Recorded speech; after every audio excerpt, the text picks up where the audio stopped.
امام راضی کہتے ہیں کہ سیدہ فاطمہ الزہرا رضی اللہ تعالی عنہ کے دونوں شہزادے حسنین کریمین بیمار ہو گئے تو سیدہ نے منت مانگی کہ بچوں کو شفا ہوگی تو 3 روزے رکھوں گی۔ شفا ہو گئی، روزے بھی رکھ لیے۔ اور جب مولا علی شیر خدا روزہ رکھنے کے لیے بیدار ہوئے، سیدہ فاطمہ الزہرا بیدار ہوئی تو امام حسن اور حسین بھی اٹھ گئے۔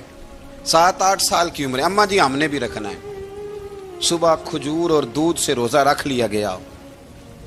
عین افطاری کے وقت مولا علی کہتے ہیں فاقے چل رہے تھے، کہیں سے میں جوں لایا تھوڑے سے، سیدہ فاطمہ الزہرا نے پیس کر روٹیاں پکائیں۔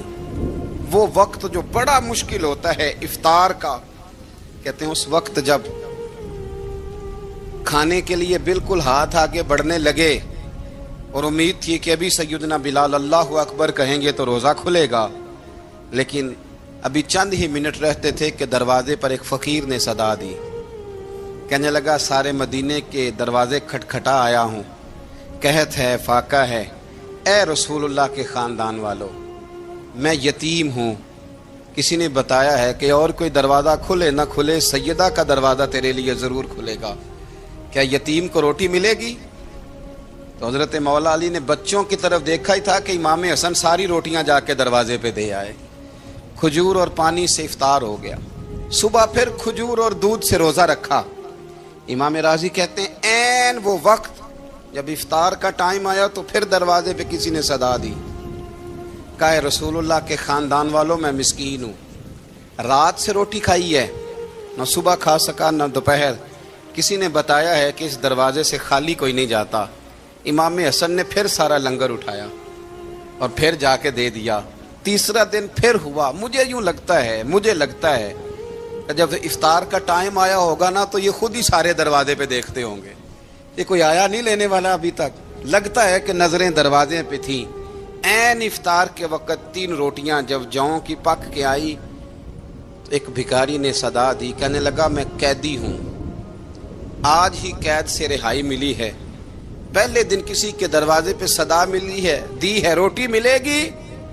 امام حسن وہ کھانا دے کے واپس لوٹے، کھجور اور پانی سے افطار ہوا، اور جیسے ہی مسجد نبوی میں تینوں باپ بیٹا نماز پڑھنے گئے تو مولا علی کہتے مجھے بتانا نہیں پڑا، رسول کریم نے میری طرف دیکھ کے فرمایا علی تیرا، فاطمہ کا، حسن اور حسین کا 3 دن والا عمل خدا کو بھی بڑا پسند آیا ہے اور محمد مصطفیٰ کو بھی بڑا پسند آیا، بڑا پسندیدہ عمل۔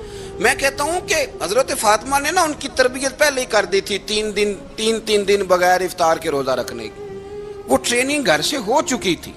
اب میدان کربلا میں 3 دن بھوکا پیاسا رہنا ان کے لیے مشکل نہیں تھا۔ حضرت جناب سیدہ زینب بنت ابی رافع کہتی ہیں کہ سیدہ فاطمہ الزہرا نا ایک دن اپنے دونوں شہزادوں کو لے کے، جب حضور کی طبیعت مبارک بظاہر علیل تھی جس میں حضور کا وصال ہوا، دونوں شہزادے لے کے سیدہ فاطمہ نبی کریم کی بارگاہ میں گئی، کہنے لگی یا رسول اللہ میرے بچوں کو کچھ دیجئے سیدہ پاک۔ تو حضور اٹھ کے بیٹھ گئے، اس کندھے سے امام حسن کو لگایا اور اس سے امام حسین کو لگایا اور فرمایا فاطمہ یہ جو میرا حسن ہے نا اس کو میں اپنی ہیبت اور سرداری دیتا ہوں، اور فرمایا یہ جو میرا حسین ہے نا حسین کو میں اپنی جرت اور سخاوت دیتا ہوں، میرا حسین جرت مند ہوگا اور سخی ہوگا۔ داتا گانج بخش علی حجویری، امام الاولیاء، سید الاصفیاء، داتا صاحب کشف المعجوب میں فرماتے ہیں ایک دن نا امام حسین کے پاس ایک شخص آیا بڑی دور سے کچھ مانگنے کا، حضور کچھ دیجئے۔ وہ شخص کہتا ہے کہ میرا ظرف یہ تھا کہ 4-5 دینار ملیں گے، تو امام حسین فرمانے لگے تھوڑی دیر بیٹھ جا، رزق آ رہا ہے۔ تو امام حسین کو حکومت وقت کی طرف سے نا 5 تھیلیاں ملی، جس میں ایک تھیلی میں 500 اشرفیاں تھیں، 5 تھیلیاں آئیں، لیکن اس کو آنے میں نا ذرا دیر ہو گئی۔ وہ 5 تھیلیاں جب آئی نا تو امام حسین اس کی طرف 5 تھیلیاں بڑھا کے نا، ذرا دیکھنا میری طرف غور سے، 5 تھیلیاں بڑھا کے نا تو فرمانے لگے میاں جتنا تجھے انتظار کرایا نا اتنی ہم تیری حاجت پوری نہیں کر سکے، تو یہ نہ محسوس کرنا کہ حسین کے دروازے پہ بیٹھا بھی رہا ہوں تو ملا کیا ہے، یہ نہ محسوس کرنا۔ وہ شخص کہتا ہے جب میں نے وہ تھیلیاں کھولی اور پھر میری نظر امام حسین پہ پڑی تو میرے اندر سے آواز آئی اگر حسین ابن علی اتنے سخی ہیں تو محمد عربی کتنے سخی ہو۔ اگر یہ معیار ان کا ہے، ان کا یہ معیار ہے، اور خود بھیک دیں، خود ہی کہیں منگتے کا بھلا ہو، خود کہنے لگے جتنا انتظار کرایا ہے اتنی تیری مدد کر سکے، یہ سخاوت کا معیار تھا، یہ طریقہ تھا۔ ایک دفعہ سیدنا امام حسین رضی اللہ تعالیٰ عنہ کے گھر کے اندر 5000 دینار آئے، مسجد میں تھے، آپ کو 5000 دینار ملے تو امام زین العابدین کہتے ہیں کہ مسجد سے لے کر گھر آنے تک امام حسین نے 5000 اللہ کے رستے میں خیرات کر دی۔ فرماتے میں نے کہا ابا جی 5 دینار کی گھر میں ضرورت تھی، مالاں والے سخی نہیں ہوندے تے سخیاں کل مال نہیں ہوندا، ایتھے اوتھے دوویں جہانی سخی کنگال نہیں ہوندا۔ کہا ابا جی 5 دینار کی گھر میں ضرورت تھی، تو کہتے ہیں مجھے فرمانے لگے بیٹا یہ جن کو میں نے دیا ہے نا یہ گھر کے لیے ہی دیا ہے، یہ گھر کے لیے ہی دیا ہے، جن کو دیا ہے تمہارا کیا خیال ہے یہ باہر خرچ ہوا ہے، یہ گھر کے لیے ہی ہے۔ اس لیے کہ جب انسان دوسروں پر شفقت کرتا ہے تو اللہ اس کے گھر پہ رحمت فرماتا ہے۔ امام حسین کے مزاج میں پہلی بات میں نے ذوق عبادت کی عرض کی، دوسری بات عرض کر رہا ہوں کہ صحابہ حضرت اسامہ بن زید بڑے پیارے ہیں میرے نبی کریم کے، بڑے پیارے۔ حضرت اسامہ بن زید کے بارے میں سیدہ عائشہ صدیقہ فرماتی ہیں ان کے ناک سے اگر رینٹھ نکلتی تھی تو اللہ کے رسول اپنے دستے مبارک سے صاف کر دیتے تھے، اور سرکار فرماتے تھے کہ اگر اسامہ لڑکی ہوتا نا، ان کے غلام کے بیٹے تھے حضرت زید بن عمرو، اگر یہ لڑکی ہوتا میں اسے زیور پہناتا۔ بڑے پیارے تھے، لیکن جب ان کا آخری وقت آیا نا تو 60,000 دینار کا قرضہ تھا، رشتہ داروں سے کہا، دوستوں سے کہا، یاروں سے کہا، پر قرض ادا نہیں ہو رہا تھا۔ حضرت اسامہ بن زید کہتے ہیں بڑا پریشان تھا۔ جب حد ہو گئی نا تو حضرت اسامہ بن زید فرمانے لگے جاؤ کوئی حسین ابن علی کو خبر کرو، ان سے کہو میں نا غلام ہوں آپ کے نانا کا، مقروض دنیا سے چلا گیا تو کیا بنے گا۔ امام حسین کو خبر ملی تو دوڑے آئے۔ لاجپال اس پیر کو نہیں کہتے جو تگڑا نذرانہ لے کے تو ماتھا چوم لے، لاجپال تو اس کو کہتے ہیں کہ جب ضرورت پڑے تو وہ سر پہ موجود ہو۔ حضرت سیدنا امام حسین تشریف لائے تو جناب اسامہ بن زید رو پڑے، کہنے لگے حضور میں نے نا غلامی کی ہے آپ کے نانا کی، اور اس غلامی پہ ناز ہے، اب 60,000 دینار کا قرضہ لے کے دنیا سے جاؤں گا تو میری قبر پہ بوجھ رہے گا۔ امام حسین خادم کو بھی کہہ سکتے تھے جاؤ گھر پیسے پڑے ہیں لے آؤ، امام حسین خود گئے، چادر اوڑھ کے تو اس کی اوٹ میں بکل میں 60,000 دینار چھپا کے لائے، اور جناب اسامہ بن زید کے سامنے رکھ کے کہنے لگے اسامہ یار پیسے رات کو ہی آئے تھے، میں سوچ رہا تھا مجھے تو ضرورت نہیں، اللہ نے کس کا نصیب میرے گھر میں بھیج دیا ہے، مجھے تو حاجت ہی نہیں تھی، اب پتہ چلا پیسے تیرے تھے، اللہ نے حسین کی ڈیوٹی لگائی ہے کہ جا کے دے آ۔ حضرت اسامہ بن زید رو پڑے، فرمانے لگے اللہ آپ کو بہترین صلہ عطا فرمائے۔ امام بڑا ہی پیار کرتے تھے، گھوڑے پہ جا رہے تھے، کچھ فقیر غریب لوگ بیٹھ کے روٹی کھا رہے تھے، کھا کہاں رہے تھے سڑک کے کنارے، تو امام زین العابدین فرماتے ہیں کہ جب امام حسین گزرے تو انہوں نے آواز دی حضور دل کرتا ہے ہمارے ساتھ بیٹھ کے روٹی کھائیں۔ کائنات کے مالک و مختار کے نواسے اور دنیا کے سب سے بڑے شہزادے گھوڑے سے اترے اور غریبوں کے ساتھ سڑک پہ بیٹھ گئے، روٹی کھانے لگے اور دیر تک کھاتے رہے، اور جب فارغ ہو گئے تو فرمانے لگے کھانے کی ضرورت بھی نہیں تھی، حاجت بھی نہیں تھی، پر تم نے آواز دی تو دل رکھنے کو بیٹھ گیا تھا، اگر اجازت دے تو چلا جاؤں۔ یہ مزاج تھا، یہ طبیعت تھی۔ آپ کے ایک بھائی ہیں چھوٹے حضرت محمد بن حنفیہ نام ہے، حضرت مولا علی شیر خدا رضی اللہ تعالیٰ عنہ کی دوسری بیوی سے۔ ایک دن حضرت امام حسین ان کے گھر میں بیٹھے تھے تو کسی بات میں نا اختلاف رائے ہو گیا، تو امام علی مقام ناراض ہو گئے، فرمایا آج کے بعد تیرے گھر نہیں آؤں گا، رومال اٹھایا چلے گئے۔ لوگوں نے حضرت محمد بن حنفیہ رضی اللہ تعالیٰ عنہ سے کہا حسین تو ناراض ہو گئے کبھی نہیں آئیں گے۔ آپ فرمانے لگے بھائی تمہارا ہے کہ میرا؟ جی بھائی تو آپ کے ہیں۔ فرمایا اگر کہو تو چند منٹوں میں حسین واپس آئے۔ جناب ناراضگی ہو گئی ہے۔ فرمایا ناراضگی ہوئی ہے پر میں اس کے دل کی نرمی کو تو جانتا ہوں نا، اس کے مزاج کے اندر جو محبت ہے اس سے تو ابھی آئے۔ کہ جناب وہ کیسے؟ فرمانے لگے دیکھنا ذرا تو امام حسین نے خط لکھا، حضرت محمد بن حنفیہ نے رکا لکھا، کہنے لگے حسین میرے باپ کا نام بھی علی ہے اور آپ کے باپ کا نام بھی علی ہے، پر ایک فضیلت ایسی ہے جس میں میں آپ کا مقابلہ نہیں کر سکتا، وہ یہ ہے کہ آپ سیدہ فاطمہ الزہرا کے لال ہیں، اب محمد مصطفیٰ علیہ السلام کے نواسے ہیں۔ کہنے لگے بھائی جان آپ نے نانا جان کی وہ حدیث تو سنی ہوگی کہ دو لوگ ناراض ہو جائیں تو جو صلح پہلے کرے جنت میں پہلے جائے گا۔ فرمانے لگے دل میرا کر رہا تھا کہ پہلے صلح کر لوں، لیکن پھر بڑے بھائی کو پشت کروں گا جنت میں جاتے ہوئے، یہ بھی تو بے ادبی ہے نا۔ اب خط میں نے لکھ دیا ہے، آپ کا جو ارادہ ہو۔ امام حسین نے خط پڑھا تو آنکھوں میں آنسو آ گئے، پھر سے رومال اٹھایا، بچے پوچھنے لگے کہاں جا رہے ہیں؟ کہا بھائی کے گھر جا رہا ہوں۔ کہا آپ تو ناراض تھے؟ فرمایا تھا ناراض پر ہے تو میرا بھائی نا، ہو گئی بات ختم۔ بڑی دل میں نرمی، طبیعت میں سوز، لہجے میں گداز۔ حضرت امیر معاویہ رضی اللہ تعالیٰ عنہ نے ایک شخص کو بھیجا مدینہ منورہ شام سے، تو اس نے کہا میں نے امام حسین سے ملنا ہے، تعارف کیا ہے؟ جناب امیر معاویہ فرمانے لگے مسجد نبوی میں جانا جس کے گرد لوگ سب سے زیادہ ادب سے بیٹھے ہوں اور جس کی باتیں سب سے زیادہ میٹھی ہوں اور جس کی نظریں سب سے زیادہ جھکی ہوں اور جس کے چہرے پر تمہیں سب سے زیادہ وقار نظر آئے وہی علی کے بیٹے حسین ہوں گے۔ جو سب سے زیادہ تمہیں وہاں ماحول کے اندر جو شخص نظر آئے پوچھنے کی ضرورت نہیں پڑے گی۔ وہ شخص کہتا میں مدینے آیا تو میں نے واقعی ایک شخص کو دیکھا، شہد کے گرد مکھیوں کا اتنا ہجوم نہیں ہوتا جتنا امام حسین کے گرد رسول اللہ کے غلاموں کا ہجوم تھا، لیکن نظریں جھکی ہوئی، باتیں میٹھی، لہجہ گداز گداز، لفظوں میں رانائی، اور لوگ کئی باتیں پوچھتے تو علی کے صاحبزادے ایک آدھ جملہ بولتے تو لگتا یہ کہ وہ جملہ سیدھا دل میں اترتا چلا جاتا ہے۔ امام علی مقام کے کردار میں نا کچھ باتیں بڑی زیادہ تھیں، بہت زیادہ تھیں، بڑا حسن تھا۔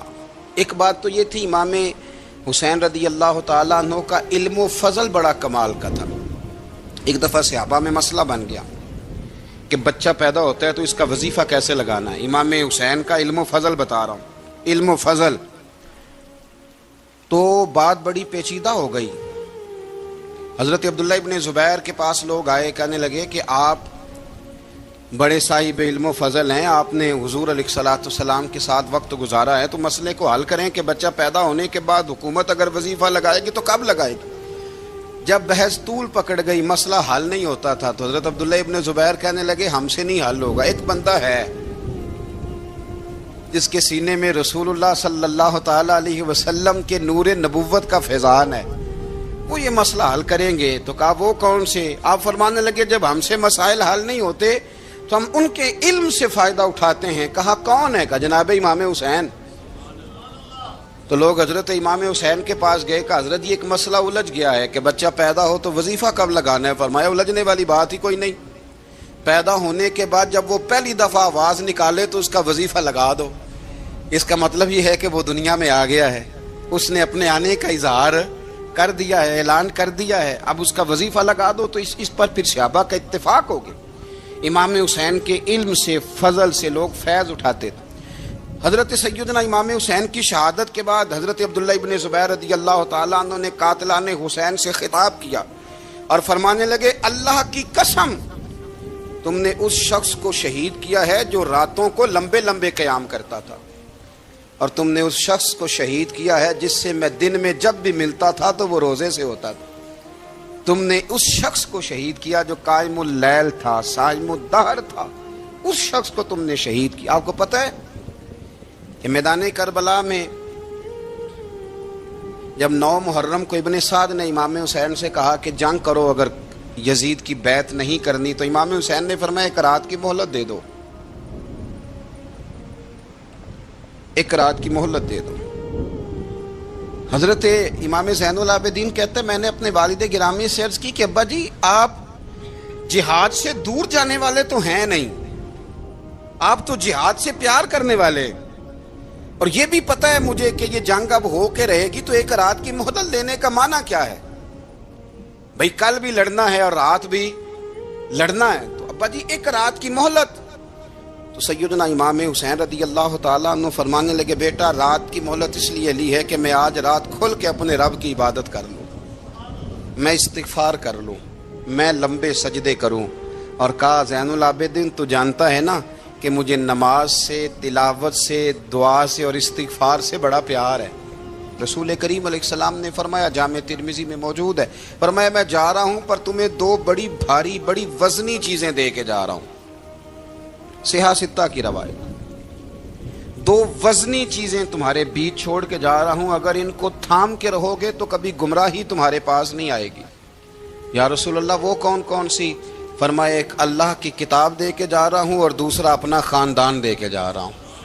اگر اہل بیت نبوت کو تھامے رہو گے، ہمارے بزرگوں نے لکھا ہے کہ یہ جو حضور نے کتاب اللہ اور پھر اپنی اہل بیت کا تذکرہ فرمایا تو اس کا مطلب یہ ہے کہ تھیوری دیکھنی ہوئی تو قرآن دیکھنا، اور پریکٹیکل دیکھنا ہوا تو علی اور فاطمہ کو دیکھنا، حسن اور حسین کو دیکھنا، ان کو دیکھنا۔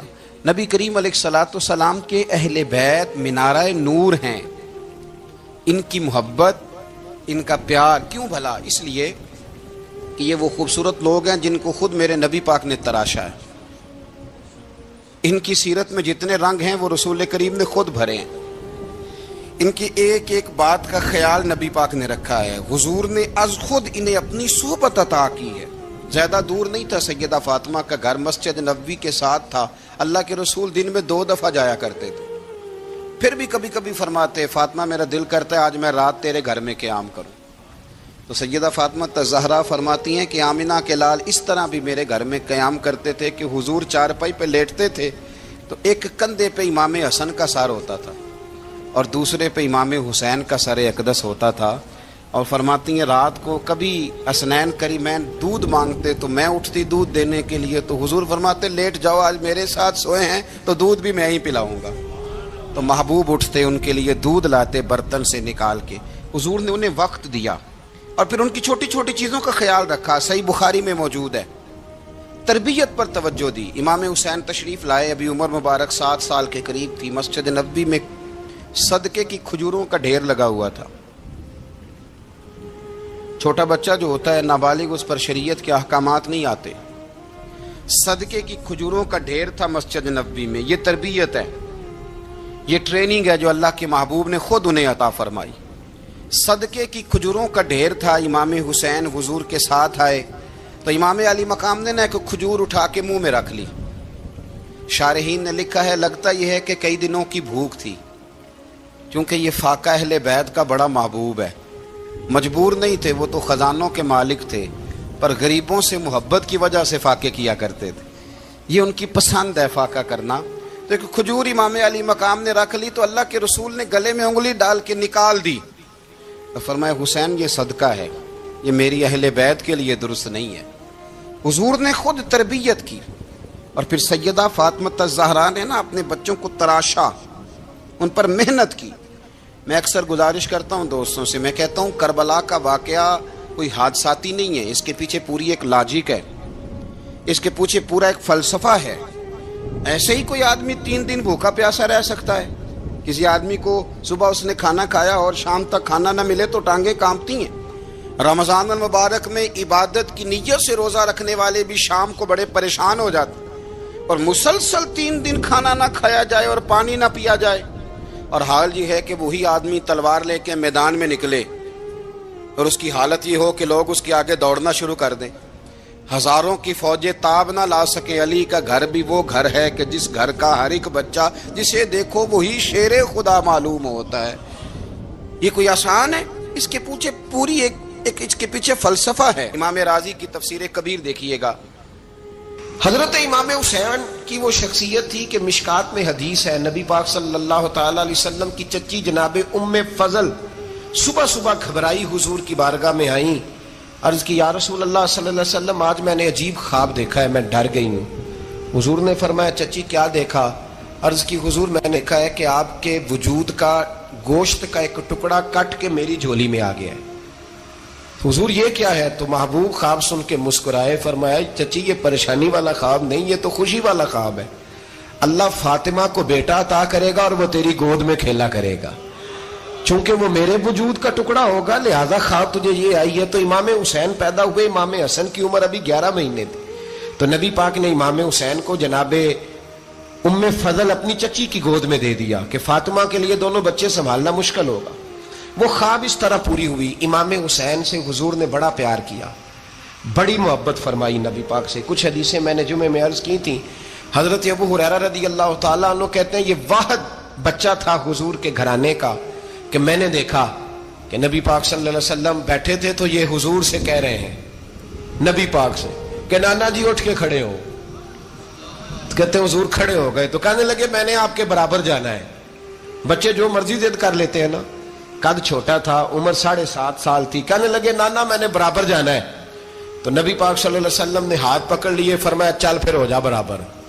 تو حضرت ابو ہریرہ کہتے ہیں انہوں نے, حضور نے ہاتھ پکڑے, اوپر کھینچا تو امام حسین نے پہلے اپنے پیر حضور کے گھٹنوں پہ رکھے, پھر نبی پاک کے سینے پہ رکھے, اور جب ان کا قد سر تھوڑا سا حضور سے اونچا ہو گیا تو محبوب فرمانے لگے چل بس کر, تو نے تو کہا تھا آپ کے برابر ہونا ہے, تو اوپر نکل گیا ہے, چل بس کر. فرماتے پھر امام حسین نے زبان باہر نکالی تو محبوب ان کی زبان چوسنے لگے, پھر ساتھ لٹا لیا اور انہیں سونگنے لگے. تو میں نے عرض کی حضور آپ حسین کو سونگتے کیوں ہیں؟ تو فرمایا ابو ہریرہ مجھے حسین کے وجود سے جنت کی خوشبو آتی ہے, مجھے حسین کے وجود سے جنت کی. ایک دن حضور گزر رہے تھے. اصل اس طرح تھا کہ یہ نبی پاک کا حجرہ تھا. جن لوگوں کو اللہ نے مدینے کی زیارت کرائی ہے وہ جان سکتے ہیں, نبی پاک کا حجرہ تھا تو حضور کے حجرے کی اس جانب یعنی مسجد کی جو بالکل سیدھ ہے اس کی بیک میں سیدہ فاطمہ رہتی. تو حضور اکثر نہ نماز کے لیے جب نکلتے تو حضرت فاطمہ کے حجرے کے پاس سے ہو کر دوبارہ محراب میں جاتے. محبوب حجرے کے پاس سے گزرے تو امام حسین رو رہے تھے, تو حضرت فاطمہ نے کسی بات میں جھڑک دیا تو امام حسین رونے لگے. تو نبی پاک نماز کے لیے گئے تو واپس لوٹ آئے, اور واپس تشریف لا کے کہا فاطمہ حسین کو کیا ہوا؟ عرض کی یا رسول اللہ تنگ کر رہے تھے, میں نے ڈانٹ دیا ہے. کیا خوبصورت جملے ہیں حدیث پاک میں. سرکار نے فرمایا فاطمہ اس کو حسین کو نہ رونے نہ دیا کر, یہ جب روتا ہے نا تو میرے دل کو تکلیف ہوتی ہے. تو بی بی صاحبہ کہتی ہیں یہ حکم آیا نبی پاک کا میرے نام, پھر میں نے ڈانٹنا چھوڑ دیا. یہ ان کے فضائل تھے کم, ان کی تربیت خود نبی پاک نے فرمائی. پہلی بات تو یہ ہے کہ نبی پاک نے دعا مانگی تھی, یا اللہ میرے گھر والوں کو زیادہ روزی نہ دینا, انہیں ایک وقت روٹی دینا, ایک وقت کی بھوک دینا. یہ جو 10 دن کربلا میں انہیں ٹینشن نہیں نہ ہوئی, انہیں عادت تھی فاقہ کرنے کی, انہیں 3 دن وصلی روزے رکھنے کی عادت تھی. پہلی بات. دوسرا یہ کہ جہاد کی تربیت حضور خود کراتے تھے. حضرت فاطمہ زہرا کہتی میں پردے کے پیچھے دیکھ رہی تھی, نبی پاک نے امام حسن اور حسین سے فرمایا چلو میرے سامنے کشتی لڑو. تو دونوں حضرات آپس میں جب کشتی لڑنے لگے تو نبی پاک نا امام حسن کو کہتے ہیں حسن حسین کو ٹانگوں سے پکڑو, حسن حسین کو پیچھے سے پکڑو. جب نبی پاک بار بار امام حسن کو بتا رہے تھے تو سیدہ پیچھے سے بول پڑی, کہنے لگی یا رسول اللہ آپ چھوٹے کو بتائے, آپ بڑے کو بتا رہے. بڑا تو پہلے 11 مہینے بڑا ہے, تو آپ چھوٹے کو بتائے بڑے کو بتا رہے. تو فرمایا فاطمہ تو چپ کرنا, جو میں دیکھ رہا ہوں تو نہیں نہ دیکھ رہی, ایک کو میں بتا رہا ہوں دوسرے کو جبریل امین بتا رہے ہیں. لیکن اس کے ساتھ ساتھ امام حسین رضی اللہ تعالیٰ عنہ کا جذبہ جہاد, امام حسین کی استقامت. آج لوگ ادھر ہوتے ہیں جس طرف ہوا کا رخ ہوتا ہے. آج لوگوں کی سوچوں کا زاویہ یہ ہے کہ جدھر رش زیادہ ہوگا ہم بھی ادھر جائیں گے. ہم یہ نہیں دیکھتے حق کس طرف ہے, ہم یہ دیکھتے ہیں رش کس طرف ہے. امام حسین رضی اللہ تعالیٰ عنہ نے رش نہیں دیکھا, حق دیکھا. امام حسین رضی اللہ تعالیٰ عنہ استقامت کے وہ پہاڑ ہیں, معمولی آدمی نہیں تھے. فرزق شاعر کہتا ہے کہ میں نے امام حسین سے کہا تھا, میں نے کہا لوگوں کی تلواریں یزید کے ساتھ ہیں پر دل آپ کے ساتھ ہیں, دل آپ کے ساتھ ہیں. امام حسین رضی اللہ تعالیٰ عنہ نے زمانے کے حالات نہیں دیکھے, حق اور سچ دیکھا. جتنی چیزیں انسان کو کمزور کر سکتی ہیں وہ ساری امام حسین پہ طاری کی گئیں. جتنی چیزیں, وطن چھوڑنا کتنا کو مشکل ہوتا ہے. شالا پردیسی کوئی بھی نہ تھی وے تے ککھ جنہ تو پارے. حضرت سلطان باؤ فرماتے ہیں بچو, پردیسی ہونا کوئی آسان ہے؟ جس آدمی کا کسی چھوٹے سے گاؤں میں بھی مکان ہو چھوڑنا پڑ جائے تو روٹا ہے. تو مجھے بتاؤ جس نے اپنا سارا بچپن مدینے میں گزارا ہو, آج جو 1 ہفتہ مدینے رہ کے آتے ہیں ان سے واپس نکلنا مشکل ہوتا ہے. لیکن امام حسین حق کا رستہ تھا، وطن کی قربانی دی، اور معمولی وطن نہیں، مدینے جیسا وطن. اور جب کھڑے تھے نا امام حسین رضی اللہ تعالیٰ عنہ رجب میں نکل رہے تھے مدینے سے، تو کوئی شاعر کہتا ہے دور کھڑے ہو کے انہوں نے گویا کہا تھا، آقا تیرے کرم کے خزینے کی خیر ہو، میں جا رہا ہوں تیرے مدینے کی خیر ہو. امام حسین نے وطن چھوڑا، کوئی لغزش نہیں پیروں میں، کوئی نہیں. شہزادوں والی زندگی تھی، مسجد نبوی کے امام تھے، نبی کریم علیہ السلام کے روضہ اطہر پر تشریف رکھتے تھے، زمانہ حیا کرتا تھا، شان و شوکت تھی، پر حق کے لیے چھوڑا، نکل کر خانقاہوں سے ادا کر رسم شبیری. اور پھر بڑا مشکل ہوتا ہے، جس شخص کے ساتھ بچے اور عورتیں ہوں وہ تو یہ کہہ کے لڑائی سے جان چھڑاتا ہے کہ میرے ساتھ فیملی ہے، نہ ہوتی تو تجھے بتاتا. پر امام حسین کو اولاد بھی کمزور نہیں کر سکی، عورتوں کا ساتھ ہونا کمزور نہیں کر سکا. پھر امام علی بھوک کتنا مشکل کام ہے. آج لوگ کہہ نہیں دیتے کہ میں تو اس لیے گناہ کرتا ہوں کہ رشوت اس لیے لے لیتا ہوں کہ بچے چھوٹے ہیں. 10 دنوں کی کم و بیش سفر، 3 دنوں کی بھوک اور پیاس، پر حق کے رستے میں امام حسین کو کوئی چیز کمزور نہیں کر سکی. اور پھر وہ جتنی باتیں لوگ کہہ سکتے تھے وہ ساری کہیں گئیں، ساری. اور آ کے عرض کرنے لگا حضور یہ کوئی معمولی دشمن نہیں، یہ وہ ظالم ہیں جو لاشوں پہ بھی گھوڑے دوڑا دیتے ہیں. تو امام علی مقام فرمانے لگے جو شہادت کا جذبہ لے کے نکلے وہ پھر انجام نہیں دیکھا کرتا. وہ انجام، وہ جتنی چیزیں جو استقامت کے رستے میں آ سکتی ہیں وہ ساری چیزیں رستے میں آئیں، پر امام علی مقام نے کسی چیز کی پرواہ نہیں کی. آج کا مسئلہ یہ ہے کہ آج لوگوں میں استقامت نہیں ہے. رات کو کچھ ہوتے ہیں، سویرے کچھ ہوتے ہیں، دوپہر کو کچھ ہوتے ہیں، شام کو کچھ ہوتے ہیں. ہمارا کل انداز تکلم کچھ اور ہوتا ہے، صبح کچھ اور ہوتا ہے. امام علی مقام میدان میں رہے، ایک میت گھر میں ہو جائے تو کئی دنوں تک آنکھ کھلتی نہیں، ہوش رہتا نہیں. سب سے زیادہ مصائب امام حسین نے دیکھے، سب سے زیادہ. اور گھوڑے پر بیٹھنے سے پہلے ساری تکلیفیں آپ دیکھ چکے تھے. باپ کا جنازہ اٹھانا آسان ہوتا ہے، بیٹے کا جنازہ اٹھانا بڑا مشکل ہوتا ہے. پر امام حسین نے بیٹوں کے جنازے اٹھائے. حضرت علی اصغر کی لاش کو امام حسین نے اپنے دست مبارک سے دفن کیا. اور جناب علی اکبر کی میت کو جب آپ اٹھا کے لا رہے تھے تو سیدہ زینب فرماتی ہیں کہ مجھے یوں کبھی لگتا تھا حسین کا قد بڑا ہے اور کبھی لگتا تھا علی اکبر کا قد بڑا ہے. اور فرماتی ہیں کہ پھر حضرت قاسم بن حسن کو بھی وہ اٹھا کے لائے، اور جناب عباس کے وجود سے الگ ہونے والے بازو انہوں نے لا کے حضرت عباس کے وجود کے ساتھ بھی رکھے. انہوں نے یہ سارا منظر دیکھا. لیکن جب حسین ابن علی اپنی دفعہ گھوڑے پہ سوار ہوئے تو لگتا یہ تھا کہ ان سے زیادہ بہادر کوئی نہیں. ایک جملہ بھی یزیدی فوج کے سامنے امام حسین نے کمزور نہیں کہا، ایک جملہ بھی، ایک فکرہ بھی کچا نہیں بولا، کہیں بھی کوئی منت نہیں کی، کسی جگہ بھی ان کے پائے استقلال میں کوئی لغزش نہیں آئی. جب لوگوں کو پتہ چل جائے کہ اب سامنے موت ہی موت ہے، سوائے اس کے چارہ کچھ بھی نہیں، تو بہت سا جو رخصت اور اجازت تو دین بھی دیتا ہے، پر امام حسین کسی جگہ کسی رخصت پر عمل کرتے نظر نہیں آتے. ڈٹ کے بات کی، ڈٹ کے. اور پھر جب میدان میں نکلے، اللہ اکبر، تو ابن سعد کہنے لگا کہ اگر 2 کر کے ایک کر کے جاؤ گے تو یہ 45,000 کا لشکر سارا حسین کاٹ ڈالے گا.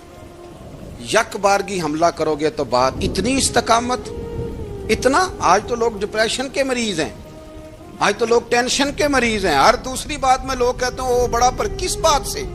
مطلب کیا آپ نے زندگی میں صرف جاب نہیں مل رہی، صرف بیماری آ گئی، صرف خرچہ نہیں گھر میں بڑا کس بات کا ڈپریشن؟ امام حسین کی زندگی بتلاتی ہے کہ وہ لوگ بھی کوئی دنیا میں کمال حاصل کر سکتے ہیں جو چھوٹی چھوٹی بات پہ روتے ہیں. مال بھی ہے، جوانی بھی ہے، گھر بھی ہے، مکان بھی ہے، بچے بھی ہیں، عزت بھی ہے، صرف پیسے نہیں. اور انسان ہے کہ آنکھیں نہیں کھل رہی، وہ سمجھتا ہے میں کسی کام کا ہی، فقط پیسے نہیں بس. او خدا کے بندو، امام علی مقام نے فرمایا سارا کچھ لٹا کے بھی جو میدان میں کھڑا رہے اسے حسین ابن علی کہا جاتا ہے، اسے حسین ابن علی کہا جاتا ہے. حسین ابن علی کی شان رفت کوئی کیا جانے، حسن جانے، علی جانے، نبی جانے، خدا جانے، کون جانے امام علی مقام کا معیار۔ تو امام حسین رضی اللہ تعالیٰ عنہ کی زندگی ہمیں بتاتی ہے کہ ذوق والی عبادت کرو۔ امام حسین کی زندگی ہمیں بتاتی ہے کہ جب تم سخاوت کرو تو پھر اپنی حیثیت سے بڑھ کر کرو، اور امام حسین کی زندگی ہمیں بتاتی ہے کہ دل میں کسی کے لیے کوئی بات نہ رکھو، صلح کرنے میں پہل کرو، محبتیں کرنے میں آگے بڑھو۔ اور امام حسین کی زندگی ہمیں بتلاتی ہے کہ جب دنیا میں تم نے کچھ کرنا ہے تو پھر ڈٹنا بھی سیکھو، پھر کھڑے ہونا بھی سیکھو۔ یہ نہ دیکھو کہ حالات، امام حسین نے ایک دن بھی حکومت نہیں کی، یزید نے 4.5 سال کی، لیکن قیامت تک دلوں پہ حکومت امام حسین کی رہے گی، امام حسین کی رہے گی، اس لیے کہ ان میں استقامت تھی۔ امام حسین کے ساتھ اس وقت 72 لوگ تھے، لیکن آج کائنات کا ذرہ ذرہ امام حسین کے ساتھ ہے۔ اس کا مطلب ہے وقت لگتا ہے، نظریہ غالب آ ہی جایا کرتا ہے، تو استقامت والی زندگی گزاریں۔ حضرت عمر جب نعرہ لگاتے نا تو کیسر و کسرا کانپتے، سفیر آتے روم کے ملنے کے لیے تو کہتے جاؤ عمر نفل پڑھ رہے ہیں، ٹائم کوئی نہیں۔ ایک دن اندر میٹنگ ہو رہی تھی، حضرت عمر میٹنگ میں بیٹھے تھے، آپ کے بیٹے ملنے آئے عبداللہ ابن عمر، ابا جی اندر آ جاؤ، فرمایا دروازے پہ کھڑا ہو، میں ضروری بات کر رہا ہوں، اندر نہ آنا۔ جناب عبداللہ ابن عمر کہتے ہیں میں دروازے پہ کھڑا ہو گیا، تھوڑی دیر گزری تو امام حسین بھی آ گئے۔ ایک حدیث میں، ایک روایت میں امام حسن کا لفظ بھی ہے، امام حسین آئے، آ کے عبداللہ ابن عمر سے کہنے لگے عمر فاروق اندر ہیں؟ تو کہا وہ اندر تو ہے۔ تو کہا آپ کیوں دروازے پہ کھڑے؟ کہنے لگے ابا جی نے کہا ہے یہاں انتظار کرو، میں کوئی ضروری بات کر رہا ہوں، لیکن شہزادے میرے لیے کہا ہے، میرے لیے آپ جانا چاہیں تو چلیں۔ امام حسین کہنے لگے امیر المومنین کوئی بات کر رہے ہوں گے، میں ظہر کے وقت مسجد میں مل لوں گا، ظہر کا ٹائم آئے گا نا تو میں مسجد میں مل لوں گا۔ یہ کہہ کے چلے گئے۔ حضرت عمر باہر آئے تو حضرت عبداللہ ابن عمر سے کہا کہ کوئی آیا تو نہیں؟ عرض کی حضور حسین ابن علی آئے، حسین ابن علی۔ تو کہا اندر کیوں نہیں بھیجا؟ کہا میں نے کہا تھا بے شک چلے جائیں، لیکن وہ کہہ رہے تھے کہ میں ظہر کے وقت مسجد میں مل لوں گا۔ تو سیدنا عمر فاروق فرمانے لگے عبداللہ تجھے تیری مار ہوئے، حسین کو کیوں واپس بھیجا؟ پھر عمر، دنیا داروں کے سامنے ڈٹنا، کھڑا ہونا عمر پہ ختم ہے، لیکن جو اندر کی بات ہے نا، روح کی، جو عقیدت کی بات ہے، جو وفا کا رشتہ ہے، اس کو کون سمجھے؟ یہ جو روح کی مجبوریاں ہیں، یہ جو وفا کی مجبوریاں ہیں، اسے لوگ کیا سمجھیں؟ انہیں کیا پتا کہ مرشد کے بیٹے کے پیر چومنے میں حسن کیا ہوتا ہے؟ انہیں کیا پتا کہ جب استاد کا بیٹا گھر میں آتا ہے تو دل کرتا ہے مکان بیچ کے اسے دے دیں، اس کے باپ کی نیکیاں بڑی ہیں۔ جناب عمر فاروق دوڑے گئے، امام حسین کے دروازے پہ دستک دی، امام حسین باہر رکھا، شہزادے یار ملنے آئے تھے، بغیر ملے کیوں آ گئے؟ عرض کی کہ آپ مصروف تھے، آپ کے اپنے بیٹے بھی دروازے پہ کھڑے تھے، تو میں واپس آ گیا۔ امام حسین کہتے ہیں عمر جذبات میں آ گئے، سر سے پگڑی گر گئی، کہنے لگے حسین میرے بیٹے کا اور حسین کا کیا مقابلہ؟ کیا اس کی ماں کا نام فاطمہ الزہرا ہے؟ کیا اس کی نانی کا نام خدیجہ الکبریٰ ہے؟ کیا اس کے نانے کا نام محمد مصطفیٰ ہے؟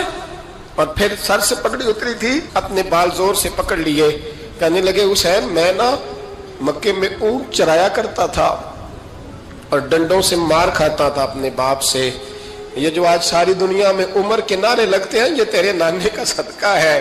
شہزادے میری وفا اور میری وفا میں جب تیرا دل کرے نا دوڑ کے آ جایا کر۔ عمر تو لوگ، ایک دن امام حسین نے آگے نا جناب فاروق اعظم سے کہا، خطبہ دے رہے تھے بچوں کی طبیعت شروع میں، پتہ نہیں کیا بات آئی امام حسین کے دل میں، کہنے لگے عمر نیچے اترو، یہ میرے نانا کا ممبر ہے۔ تو حضرت سیدنا عمر، سنو کبھی میرا بھی بچہ آ جائے تو میں کہتا ہوں اس کو پکڑو یار، بچوں کو تو نہیں نا جمعوں میں مطلب ذکر کیا جاتا، اترنا میرے نانے کا ممبر ہے۔ جناب عمر اتر کے نیچے کھڑے ہو گئے، تو کہا جا کے اپنے نانے کے ممبر پہ بیٹھ۔ تو حضرت عمر رو پڑے، کہنے لگے شہزادے میرے نانے کا ممبر ہی کوئی نہیں ہے ہی نہیں، یہ ممبر یہ مصلی یہ تیرے نانے کی شان ہے،